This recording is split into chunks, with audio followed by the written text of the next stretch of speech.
Ferrari's weekend at the Imola Grand Prix was filled with both promising moments and significant frustrations. Even though both drivers finished in respectable positions, with a fourth and a sixth place, it became clear that Charles Leclerc was far from happy with some of the radio calls, especially regarding the decision to give up position to Alexander Albon. This raises the question, does the Maranello team need to rethink how they communicate internally? And more importantly, does Leclerc have a valid reason to feel let down by the tire strategy chosen for the final part of the race, which clearly did not go in his favor? There is no denying that the team's performance was surrounded by questions. Qualifying was disappointing, with both drivers eliminated in the second session, something that had never happened before for Ferrari at this circuit. However, the race started more encouragingly.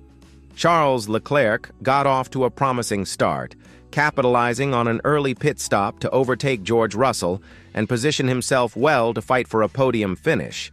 But the arrival of the virtual safety car, followed by a full safety car, disrupted the entire strategy and left the Monegasque driver visibly upset.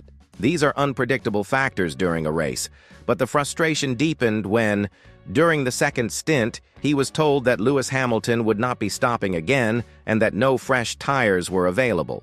With around 12 laps of intense racing left, Leclerc felt that soft tires could be a viable option, but was told by his engineer that Hamilton would stay out. His response was direct and full of frustration. I don't care. We are talking about our race." Even so, the team pressed him to confirm whether he wanted the soft tires. Charles firmly responded that he did. However, as he approached the pit lane, he saw his teammate heading in first, putting him in a tricky position. The smartest move would have been to remain on track and avoid being stuck behind Hamilton in the pit lane. This sequence of events left Leclerc visibly confused and irritated, prompting him to ask over the radio, "Why didn't I stop? Because Lewis stopped. I'm not going to wait behind him and lose more positions." From that point on, he found himself in a complicated situation that could have been avoided with clearer team direction. Soon after, he had to deal with pressure from Alexander Albon, who was on a strong pace and with much fresher tires. It is worth noting that Albon firmly believed he could reach the podium, possibly even overtaking Oscar Piastri. During their battle, Leclerc pushed Albon slightly to the right at the Villeneuve corner, which resulted in both drivers losing a position to Lewis Hamilton. A few moments later, race control informed Ferrari that Charles needed to return the position to Albon or face a 5 or even 10-second penalty, which would knock him out of the points. Frustrated, he responded, "So now that's how it works? If you can't overtake, you just give the position back? That's a joke. What did I do wrong?" While Ferrari received a fair amount of criticism for their calls, it is important to recognize that the situation involved many risks and variables. If Leclerc had been penalized, it would have entirely compromised his points haul. Currently, the red team is 17 points behind the Austrian squad in the Constructors' Championship. And it is important to point out that Red Bull seems once again to rely on a single driver for results, something Ferrari might be able to capitalize on as the season progresses. On the other hand, there was a stark emotional contrast between the drivers. 7-time world champion Lewis Hamilton seemed quite pleased with the car's behavior and the team's overall strategy. Even though he benefited from the incident between Leclerc and Albon, the British driver acknowledged the team's efficiency throughout the race. In his post-race conversation with his engineer, he expressed joy and relief, saying, "Amazing race, guys. Brilliant pit stops, perfect strategy. The car felt great today. I'm really grateful and very happy." He added, "Let's keep pushing. If we improve in qualifying, we can fight for wins." And when his engineer complimented the explosive overtakes, he replied enthusiastically, "Yeah, I pushed, mate. I really went for it."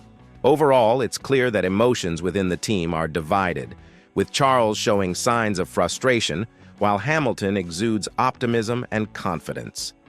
It is true that both drivers had disappointing qualifying sessions, with Hamilton being knocked out in Q2 for the second race in a row, following Miami.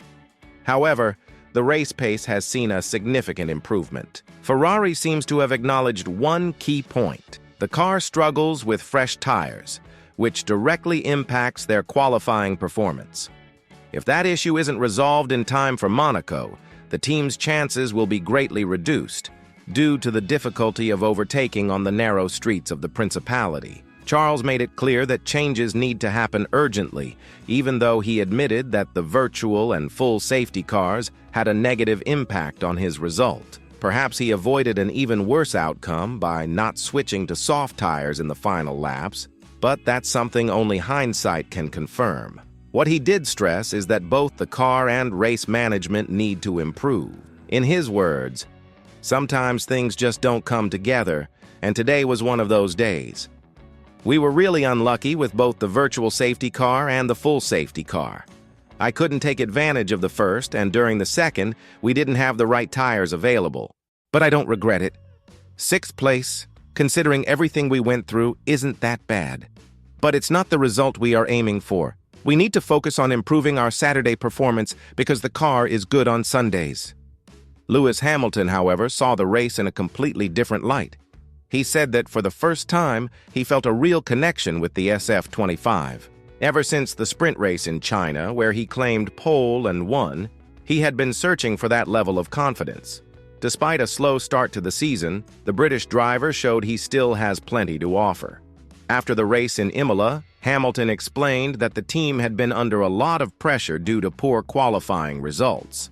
That's why having such a strong performance, making overtakes throughout, felt so rewarding. He added, "It's been a while since I had a race like this, where I'm actually moving forward. Maybe I had one last year, but this one was different, especially because now I'm in the red car, and I hadn't done that yet. So finally having that connection, that synergy with the car today and making progress felt really good." Now all eyes turn to the upcoming challenge in Monte Carlo, where the mandatory 2-stop rule will heavily influence strategies. If there's one area where Ferrari has excelled in 2025, it's in pit stop execution. In Bahrain, they recorded the fastest stop of the season at exactly 2 seconds. Even so, it's still unclear whether the team can repeat last year's victory in the Principality. When talking about the team's prospects in Monaco, Leclerc was realistic. "It's going to be a tough weekend. It's a track that exposes the weaknesses of our car. The setup here is unlike anywhere else. I hope we can make the most of it and get the best result possible." With all this in mind, the big question remains.